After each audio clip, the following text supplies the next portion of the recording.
Every market cycle brings new lessons about how portfolios respond to changing conditions and how asset mix influences outcomes. Over time, it becomes clear that portfolios built with structure and discipline tend to stay more aligned with investor goals. In this episode of Nivesh Pe Charcha, the diversification playbook, we explore why asset mix matters more than ever. Joining us is Mr. Rajneesh Mehan, Executive Director and Chief Investment Strategist at Prudent Asset India Private Limited, with over 2 decades of experience in equity markets and portfolio strategy. Known for his research-driven investment thinking and frameworks like the hybrid TFD model, Mr. Mehan blends market insight with practical tools for long-term asset planning. In this conversation, he talks about what true diversification means, how behavioral patterns can lead to portfolio imbalances, and how multi-asset allocation strategies can help bring clarity and structure to decision making. Let's begin. Rajneesh, thank you so much for joining us on Grow AMC today and welcome aboard.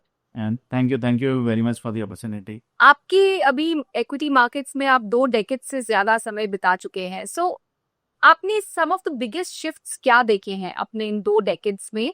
किस तरह से investors portfolio constructions के बारे में अभी आज सोच रहे हैं versus back in the day?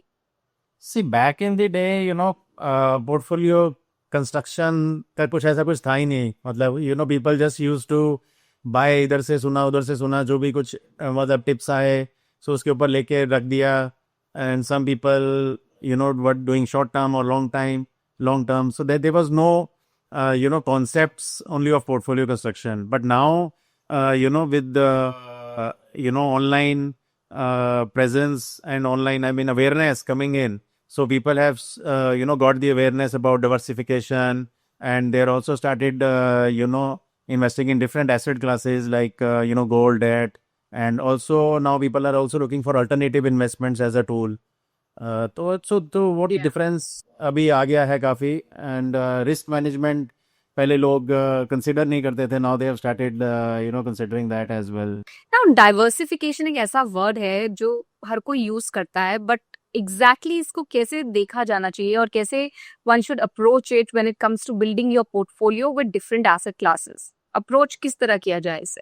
C, diversification basically क्या है? It's about managing your risk as well as maximizing the return. तो वो client basically depends on the profile कि क्लाइंट का क्या प्रोफाइल है, उसका इन्वेस्टमेंट का गोल क्या है, उसके हिसाब से जो है वो डिवर्सिफिकेशन होना चाहिए. सो उसमें आपको डिफरेंट आपको ये समझना है कि जो डिफरेंट एसेट्स हैं वो डिफरेंट मार्केट कंडीशंस में कैसे बिहेव करते हैं.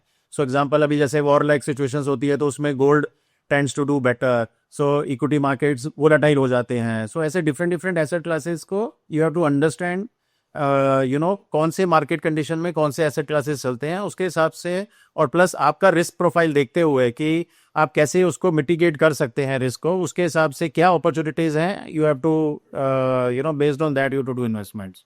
ओके, बट आपके एक्सपीरियंस में what kind of gaps tend to emerge जब इन्वेस्टर्स बहुत ज्यादा हेविली 1 या 2 एसेट क्लासेस पे रिलाई करते हैं? तो किन तरीके के चैलेंजेस या गैप्स दिखते हैं? सी, अगर आप 1 या 2 एसेट्स के ऊपर कंसंट्रेट करते हैं तो ऑब्वियसली उसके अंदर रिस्क बहुत ज़्यादा रहता है, बिकॉज मार्केट्स जो हैं वो वोलेटाइल रहते हैं. अगर आपने अपना पूरा एक्सपोजर इक्विटी की तरफ कर दिया तो अगर मार्केट्स क्रैश हो गए, जैसे भी कोविड आया या कुछ ये वॉर सिचुएशंस आते हैं, सो अगर एक तरफ कंसंट्रेटेड है पोर्टफोलियो तो आपका रिस्क बहुत ज़्यादा बढ़ जाता है. सो लिक्विडिटी के इश्यूज आ जाते हैं मार्केट्स में. आप you are not able to sell, आपको पैसे की ज़रूरत है लेकिन पोर्टफोलियोज हैव कम डाउन.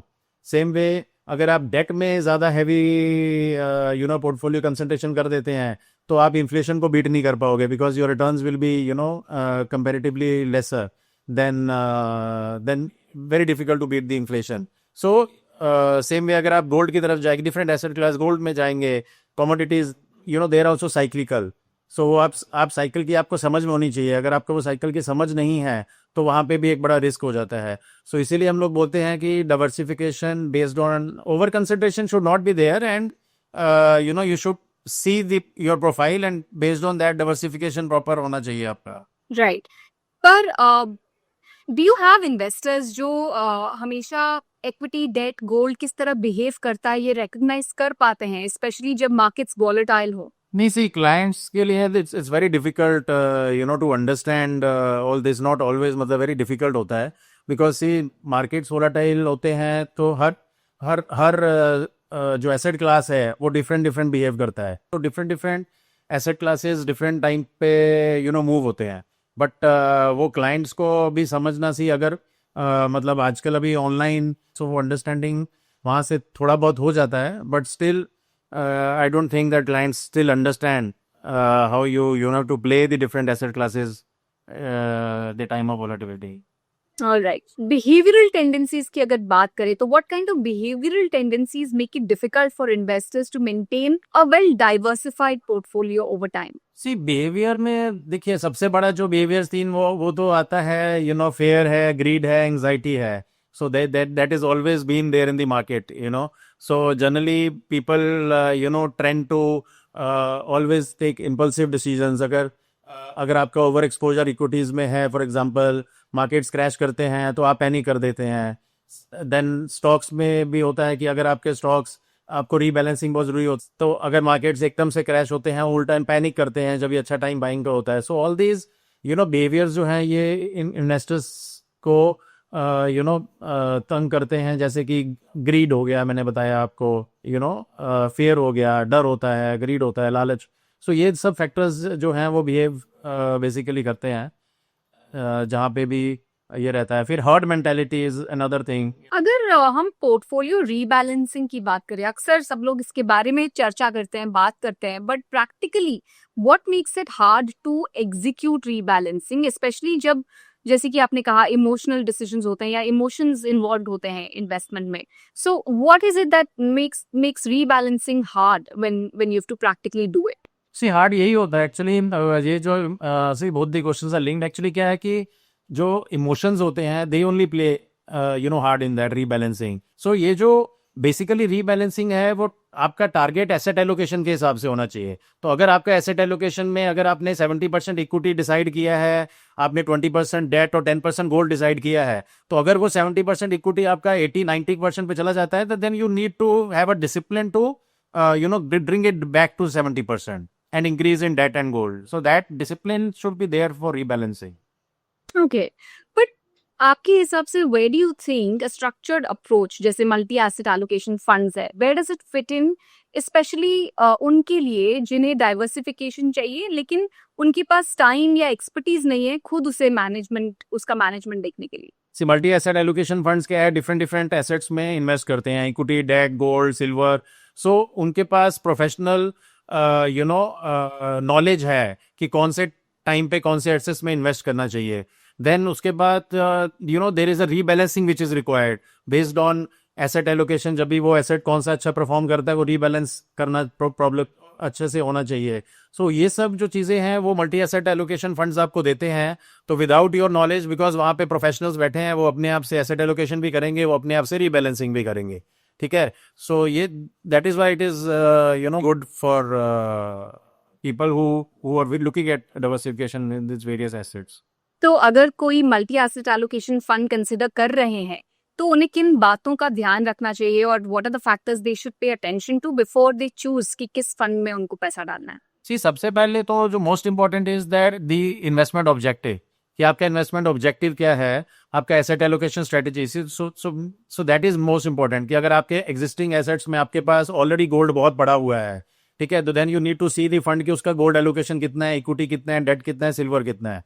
सो वो आपको कि वो एलोकेशन देखना पड़ेगा. That is based aligning with your investment objective.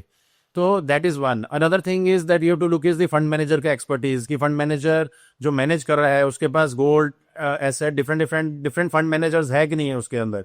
Because कोई एक ही multi asset है तो इक्विटी का एक्सपर्ट फंड मैनेजर होना चाहिए, डेट का अलग से फंड मैनेजर एक्सपर्ट होना चाहिए, जो कमोडिटीज गोल्ड को समझता है वो होना चाहिए. सो उसका एक्सपर्टीज वेरी इंपॉर्टेंट है. उसके बाद you can also track the performance कि how it is performed in the past. And I think another would be the also the fees, जो मतलब एक्सपेंस रेशियो वगैरह क्या है उसका आप वो देख सकते हैं.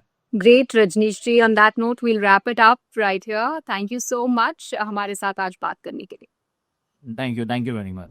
As Mr. Rajneesh Mehan shared, portfolio strength doesn't come from adding more. It comes from bringing the right components together. Equity, debt, and gold each behave differently through various market cycles, and building a thoughtful mix helps investors stay prepared for change. That's where the Grow Multi-Asset Allocation Fund comes in. The fund seeks to invest across equity, debt, and commodities like gold and silver, all within a single portfolio. It aims to provide a structured path to diversification, especially for investors who want to stay aligned with their goals without managing every detail on their own. The NFO is open from 10th to 24th September 2025. Please consult your financial advisor before investing and read all scheme-related documents carefully. Because over time, it's the structure behind your portfolio that helps you move forward with more clarity. Mutual fund निवेश बाजार जोखिम के अधीन है।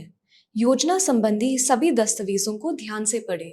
Mutual fund investments are subject to market risks. Read all scheme related documents carefully.